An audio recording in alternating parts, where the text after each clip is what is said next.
आज संपूर्ण देशामध्ये मोठ्या उत्साहाने साजरा होत असताना यानिमित्त उपस्थित असलेले ज्येष्ठ स्वातंत्र्य सैनिक, लोकप्रतिनिधी, ज्येष्ठ नागरिक, पदाधिकारी, अधिकारी, कर्मचारी, विद्यार्थी, पालक आणि पत्रकार बांधवांना प्रजासत्ताक दिनाच्या हार्दिक शुभेच्छा। आपला भारत देश 15 ऑगस्ट 1947 रोजी स्वतंत्र झाला।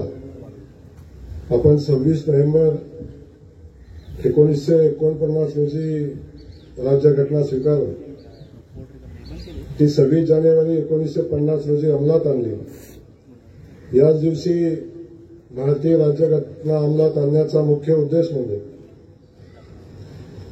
पंडित जवाहरलाल नेहरू यांनी 26 जानेवारी 1930 रोजी लाहोर अधिवेशनात प्रथमच संपूर्ण स्वराज्याची मागणी केली होती। भारतीय लोकशाही प्रणालीचा दीपस्तंभ ठरलेली राज्यघटना ज्या समितीने तयार केली त्या घटना समितीच्या मसुदा समितीचे अध्यक्ष परमपूज्य डॉक्टर बाबासाहेब आंबेडकर हे होते आणि संविधान निर्मितीमध्ये त्यांचं बहुमोल असं योगदान आपल्या या देशाला लाभलेलं आहे। नव्यानं स्वातंत्र्य मिळालेल्या आपल्या भारत देशाने 26 जानेवारी 1950 रोजी संविधान अंमलात आणून लोकशाहीतील एका नव्या पर्वाचा शुभारंभ केला होता। त्यामुळे आपण सर्व भारतीय नागरिक हा दिवस देशभरामध्ये अत्यंत उत्साहाने साजरा करत असतो। माझ्या महाराष्ट्र राज्यातील महिला मुलींना पुरेशा सोयी उपलब्ध करून रोजगार निर्मितीसाठी चालना देणे, त्यांचे आर्थिक सामाजिक पुनर्वसन करणे व महिलांना स्वावलंबी आत्मनिर्भर करून त्यांच्या सशक्तीकरणात चालना देण्याच्या उद्देशाने महाराष्ट्र शासनाने मुख्यमंत्री लाडकी बहीण योजनेस 28 जून 2024 रोजी मान्यता दिली। यामध्ये पात्र महिला लाभार्थ्यांचा तिच्या स्वतःच्या आधार लिंकने केलेल्या बँक खात्यावर दरमहा 1500 रुपये देण्याचा निर्णय महाराष्ट्र शासनाने घेतला आणि आपल्या सगळ्यांना अभिमान आहे की सोलापूर जिल्ह्यामध्ये 11,20,000 अर्ज प्राप्त झाले आणि त्या अर्जापैकी जवळजवळ 10,55,000 अर्ज मंजूर झाले आणि त्या महिलांना, लाडक्या बहिणींना महिन्याला 1500 रुपयाचा लाभ या निमित्तानं सरकारच्या माध्यमातून मिळताना आपण सगळेजण अनुभवतो। राज्यातील मुलींना सक्षमीकरणासाठी 1 एप्रिल 2023 नंतर जन्मलेल्या मुलींसाठी शासनाने लेक लाडकी योजना चालू केली। या योजनेचे लाभार्थी बालकेस 1,01,000 रुपयांचा लाभ टप्प्याटप्प्याने देण्यात येतो। सोलापूर जिल्ह्यात आज रोजी लेक लाडकी योजनेअंतर्गत 6,144 लाभार्थी बालिकांना लाभाच्या पहिल्या टप्प्याची रक्कम प्रति बालिका 5,000 रुपये याप्रमाणे 3,07,20,000 लाभार्थी बालिका व मातेच्या संयुक्त खात्यावर सरकारच्या माध्यमातून जमा करण्यात आलेली आहे। सोलापूर जिल्हा हा पर्यटनाच्या दृष्टीने सगळ्यात महत्वाचा जिल्हा आहे। या जिल्ह्याचे पर्यटनाच्या माध्यमातून स्थानिक स्तरावर पर्यटनपूरक उद्योग वाढवून मोठ्या प्रमाणावर रोजगार निर्मिती या जिल्ह्यामध्ये शक्य आहे। त्याचाच भाग म्हणून राज्य सरकारने सोलापूर जिल्ह्याच्या एकात्मिक पर्यटन विकास आराखड्यासाठी एकूण 282 कोटीचा निधी मंजूर केला आणि या अंतर्गत महत्वाकांक्षी असा उजनी जल पर्यटन 190 कोटीचा, कृषी पर्यटन 19 कोटीचा आणि विनयाड पर्यटन 48 कोटीचा, धार्मिक पर्यटन 25 कोटीचा निधी मंजूर करून या कामांना सुरुवात करण्याचा शासनाने निर्णय घेतला आणि त्यातून या जिल्ह्याच्या पर्यटन क्षेत्राला खूप मोठं प्रोत्साहन मिळेल आणि अनेक जिल्ह्यातील युवकांच्या हाताला त्यातून कामही मिळेल। आपल्या सगळ्यांचं आराध्य दैवत श्री क्षेत्र पंढरपूर येथे विठ्ठल रुक्मिणीच्या दर्शनासाठी लाखो भाविक प्रत्येक वर्षी येतात आणि या भाविकांना दर्शन घेत असताना रांगेमध्ये तासनतास उभं राहायला लागतं आणि उभं राहत असताना त्या सगळ्या भाविकांना त्रास होऊ नये तर त्या भाविकांची व्यवस्थित दर्शन व्हावं म्हणून दर्शन मंडप व दर्शन रांग याकरता 129 कोटी रुपयाचा आराखडा शासनाने मंजूर केला आणि ही कामे लवकरात लवकर सुरू करण्याचा शासनाचा मानस आहे. पंढरपूर देवस्थान मंदिर समितीसाठी 73 कोटी 85 लाखाचा आराखडा मंजूर करण्यात आला असून या अंतर्गत 55 कोटी 46 लाखाच्या रकमेचं 3 कामांना प्रशासकीय मान्यता मिळालेली आहे आणि उर्वरित कामे प्रगतीपथावर आहेत. आणि पंढरपूरच्या देवस्थानचं आपल्या सगळ्या महाराष्ट्राची आणि देशाची प्रचंड श्रद्धा असलेले आपलं विठुरायाची नगरी आणि या नगरीमध्ये आलेल्या भाविकांना किंवा आलेल्या पर्यटकांच्या सोयीसुविधाच्या काळजी घेण्याचा निर्णय सरकार घेत असताना मला आपल्याला सांगायला आनंद होतो की महाराष्ट्र राज्याचे मुख्यमंत्री आदरणीय देवेंद्र फडणवीस साहेबांच्या माध्यमातून पंढरपूर देवस्थानच्या विकासाचा एक आराखडा की जो आराखडा काशीच्या आणि उज्जैनच्या धर्तीवर या देवस्थानचा आराखडा करण्याचं काम आता अंतिम टप्प्यामध्ये आहे. अनेक देशामध्ये ज्या पद्धतीनं पंढरीच्या नगरीमध्ये येत असलेल्या लोकांची प्रचंड श्रद्धा त्याच्यावर आहे त्याच पद्धतीने या देवस्थानचा एक खूप चांगला असा आराखडा तयार करून या देवस्थानला विकसित करण्याचे काम महाराष्ट्र सरकारच्या माध्यमातून आदरणीय मुख्यमंत्र्यांचा हा महत्वाकांक्षी प्रकल्प येणाऱ्या काही दिवसांमध्ये आपल्याला कार्यान्वित होताना दिसेल अशा पद्धतीची परिस्थिती आज निर्माण झालेली आहे. या शहराचं आपल्या सगळ्यांचं वैभव असलेलं या शहराचं विमानतळ 2024 साली देशाचे माननीय पंतप्रधान नरेंद्र मोदी यांच्या हस्ते या विमानतळाचं उद्घाटन झालं, लोकार्पण झालं आणि सोलापूर जिल्हा विमान वाहतुकीने जोडला गेल्यामुळे उद्योग व्यवसायाला मोठ्या प्रमाणात चालना मिळणार आहे. त्यामुळे राज्य शासन व विमान प्राधिकरण सोलापूर विमानतळ येथून विमानसेवा सुरू करण्यासाठी प्रयत्नशील आहे. त्यातील ज्या काही अडचणी आहेत त्या अडचणी सोडवण्यासाठी शासन स्तरावर युद्ध पातळीवर प्रयत्न चालू आहेत आणि या सोलापूर शहरातून तातडीनं विमानसेवा कशी चालू होईल या संदर्भातलं नियोजन येणाऱ्या कालखंडामध्ये करण्याचा शासनाचा मानस आहे. मुख्यमंत्री महोदयांनी जेव्हा मुख्यमंत्री म्हणून शपथ घेतली तेव्हापासून तातडीनं 100 दिवसांचा उद्दिष्टपूर्तीचा कार्यक्रम या महाराष्ट्राच्या सर्व विभागांना दिला. त्याच अनुषंगाने आपल्या सोलापूर जिल्ह्यातल्या सर्व विभागांनी आपली वेबसाईट अद्ययावत करणे, कार्यालय परिसर व कार्यालयाची स्वच्छता करणे, ईज ऑफ लिव्हिंग, कार्यालयात अभ्यागतासाठी आलेल्या जनतेसाठी सोयीसुविधा, त्यांचं वेटिंग शेड, पाण्यापासून या सगळ्या सुविधा देण्यासाठी या ऑफिसमध्ये ज्या शक्य आहे त्या सुधारणा करण्याचा निर्णय महाराष्ट्र सरकारच्या वतीनं आणि आदरणीय मुख्यमंत्र्यांच्या सूचनेनुसार चालू आहे. अधिकाऱ्यांना आठवड्यातून 2 दिवस फील्डवर व्हिजिटवर जाणे आणि जो 7 सूत्री कार्यक्रम दिलेला आहे त्याची अंमलबजावणी करणे आणि प्रशासन योग्य पद्धतीनं नियोजन करून चालवण्याच्या सूचना आदरणीय मुख्यमंत्री महोदयांच्या माध्यमातून या सगळ्याच यंत्रणांना दिलेल्या आहेत. ग्रामीण भागातील ग्रामीण विकास यंत्रणेमार्फत आपल्या सगळ्यांना सांगण्यास मला आनंद होतो की आदरणीय पंतप्रधान महोदयांच्या महत्वाकांक्षी अशा संकल्पनेतून प्रधानमंत्री आवास योजना, रमाई घरकुल योजना, शबरी आवास योजना, पारधी आवास योजना, मोदी आवास योजना, अहिल्यादेवी होळकर घरकुल योजना, यशवंतराव चव्हाण घरकुल योजना, अटल बांधकाम कामगार घरकुल योजना या सगळ्या योजना राबवल्या जात आहेत. आणि आपल्या सगळ्यांना सांगण्यासाठी पुन्हा एकदा आनंद होतो की केंद्र सरकारच्या माध्यमातून आदरणीय मुख्यमंत्री देवेंद्र फडणवीस साहेबांच्या प्रयत्नातून महाराष्ट्राला कधी नव्हे एवढं 20 लाख घरांचं उद्दिष्ट यावर्षी मिळालेलं आहे आणि महाराष्ट्र सरकारनं 100 दिवसामध्ये या 20 लाख घरांना मंजुरी देण्याचं उद्दिष्ट ठेवून पहिला हप्ता 100 दिवसाच्या आत त्या घरकुलाच्या लाभार्थीपर्यंत पोहोचावा अशा पद्धतीचा संकल्प या महाराष्ट्र सरकारच्या माध्यमातून केलेला आहे. आणि त्याच अनुषंगानं आपल्या 100 दिवसातल्या मुख्यमंत्री महोदयांचा जो महत्वाकांक्षी सूचना काम करण्याच्या सूचना आदरणीय मुख्यमंत्री महोदयांनी प्रशासनाला दिलेल्या आहेत त्या सूचनाची काटेकोर अंमलबजावणी सोलापूर जिल्ह्याच्या प्रशासनाकडून होत असताना आपण सगळेजण पाहतो. जिल्हा वार्षिक योजना सर्वसाधारण आर्थिक वर्षामध्ये 702 कोटीचा निधी मंजूर आहे आणि शासनाकडून आतापर्यंत 280 कोटीचा निधी प्राप्त झालेला आहे. 260 कोटीच्या निधीचे वितरण झालेलं आहे.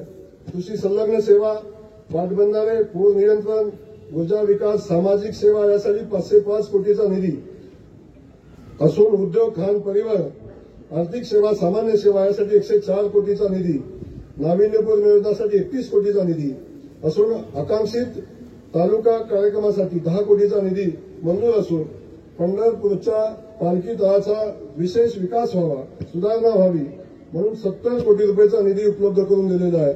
यातून जिल्ह्यातील सर्वांगीण विकासाची कामे मार्गी लागतील.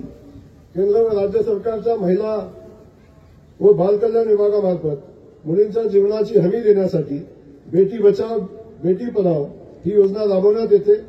या योजनेला दिनांक 22 जानेवारी 2025 रोजी 10 वर्ष पूर्ण होत आहेत.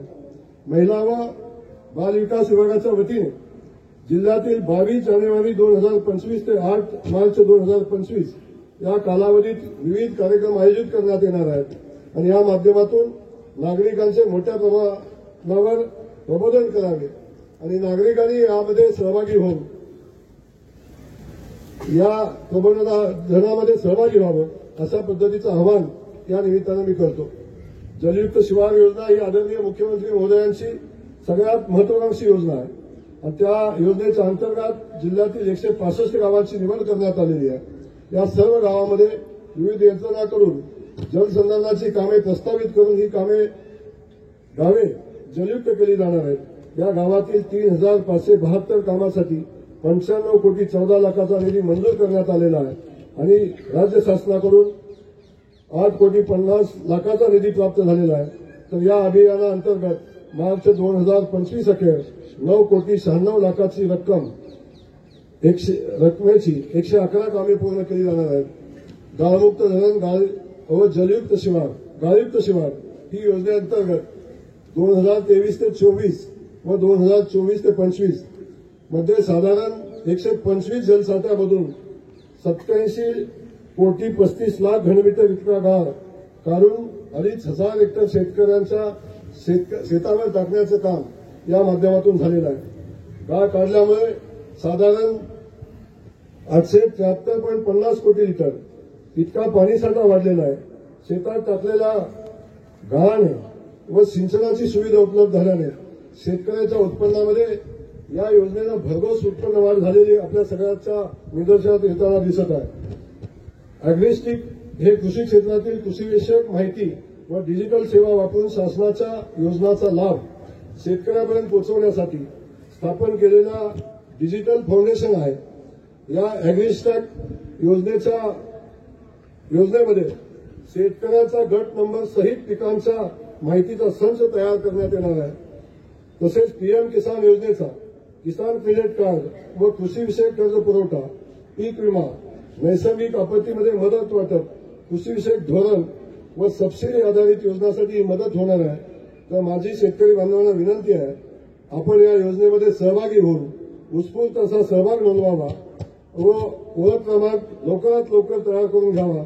यासाठी गावातील गाव कामगार तलाठी असतील, कृषी सहाय्यक असतील, नागरी सुविधा केंद्र यांच्याशी शेतकरी बांधवांनी संपर्क साधावा अशा पद्धतीचं आवाहन या निमित्तानं मी करतो.